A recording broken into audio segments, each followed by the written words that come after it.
Celebrating 50 years. Majestic Jewelers. Chamravattam regulator cum ബ്രിഡ്ജിന്റെ ചോർച്ച അടയ്ക്കാനെന്ന പേരിൽ തിരഞ്ഞെടുപ്പിൽ ജനങ്ങളെ കബളിപ്പിക്കാനായി കൊണ്ടുവന്ന മെഷീനറികളും JCBയും ആളില്ലാത്ത നേരത്ത് വാഹനത്തിൽ കൊണ്ടുപോകാൻ ശ്രമിച്ചതിനും ബന്ധു നിയമനത്തിൽ മന്ത്രി KT ജലീൽ പ്രതിയാണെന്നും മന്ത്രിയായി തുടരാൻ അർഹതയില്ലെന്നും ആരോപിച്ച് UDYF തവനൂർ നിയോജകമണ്ഡലം കമ്മിറ്റി ചമ്രവട്ടത്ത് പ്രകടനം നടത്തി ചമ്രവട്ടം പാലം ഉപരോധിച്ചു.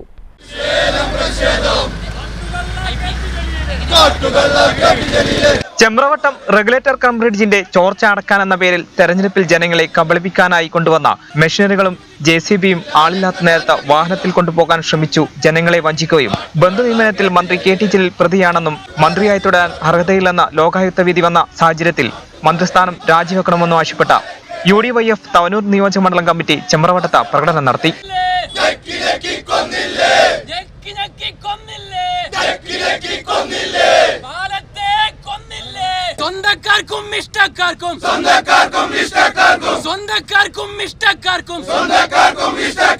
ഇതിന്റെ ഭാഗമായി ചമ്രവട്ടം പാലം ഉപരോധിച്ചു.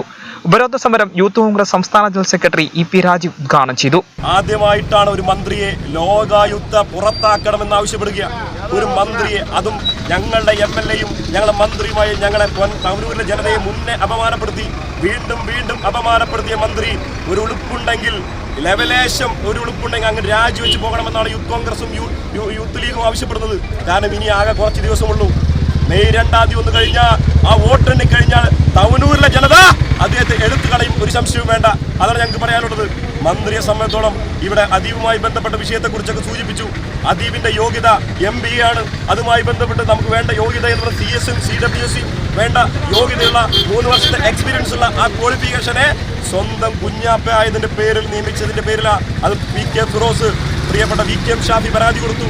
അതുമായി ബന്ധപ്പെട്ട് അദ്ദേഹത്തെ ഇന്ന് ലോകായുക്ത കണ്ടെത്തിരിക്കാൻ തെറ്റാണെന്ന് അദ്ദേഹം കൊടുത്ത മന്ത്രി കൊടുത്ത കത്ത് വരെ മാധ്യമങ്ങൾ പുറത്തുവിടുകയാണ്. ആ രീതിയിൽ സ്വന്തം കുടുംബ നിയമനം നടത്തുന്ന മന്ത്രി മാത്രമല്ല സ്വന്തം ഭാര്യയും, നമുക്കറിയാം അദ്ദേഹത്തിന്റെ ഭാര്യ ഫാത്തിമയെ പ്രിൻസിപ്പൽ നിയമനവും അനധികൃതമാണെന്ന് നമുക്ക് വ്യക്തമായി അറിയുന്ന കാര്യമാണ്. മലപ്പുറം ജില്ലാ യൂത്ത് ലീഗ് ഉപാധ്യക്ഷൻ IPA ലത്തീഫ് അധ്യക്ഷത വഹിച്ചു. ഈ നാട്ടിലെ ജനങ്ങൾക്ക് ലഭിക്കേണ്ട കുടിവെള്ളം ഇപ്പോഴും അന്യമായിട്ടിരിക്കുകയാണ്. അതുകൊണ്ട് 100 കോടിയുടെ അഴിമതിയാണ് ഈ വിഷയത്തിൽ നടന്നിട്ടുള്ളത്. മന്ത്രി ജലീലിനും അതുപോലെ തന്നെ ഇടതുപക്ഷ സർക്കാരിനും ഇതിൽ ശക്തമായിട്ടുള്ള പങ്കുണ്ട്. ആ പങ്ക് അന്വേഷിച്ചുകൊണ്ട് ഇപ്പോൾ ഇതിൽ അവസാനമായിട്ട് നമ്മൾ കണ്ടത് എല്ലാ ബഡ്ജറ്റിലും ഇതിൻ്റെ ചോർച്ച അടക്കുന്നതിന് വേണ്ടി ഫണ്ട് വെക്കാറുണ്ട്. അങ്ങനെ അവസാനമായിക്കൊണ്ട് 32 കോടിയുടെ ഫണ്ട് മേരി മാത എന്ന് പറയുന്ന ഒരു കമ്പനിക്ക് കൊടുത്തു. അതിൻ്റെ ഭാഗമായിട്ട് തെരഞ്ഞെടുപ്പിന് 4 ദിവസം മുമ്പ് ചോർച്ച അടക്കൽ ഉദ്ഘാടനം നടന്നു. പല ഉദ്ഘാടനങ്ങളും നമ്മൾ കണ്ടിട്ടുണ്ട്. ജലീലിനെ തെരഞ്ഞെടുപ്പിൽ വിജയിക്കുന്നതിന് വേണ്ടിയും ഈ നിയോജക മണ്ഡലത്തിലെ ജനങ്ങളെ കബളിപ്പിക്കുന്നതിന് വേണ്ടിയും കുഞ്ഞിപ്പ ഹാജി കാലടി മുഖ്യപ്രഭാഷണം നിർവഹിച്ചു. ഷഫീഖ് കൈമലശ്ശേരി, ജംഷീർ കൈനിക്കര, സിറാജ് പത്തിൽ തുടങ്ങിയവർ നേതൃത്വം നൽകി.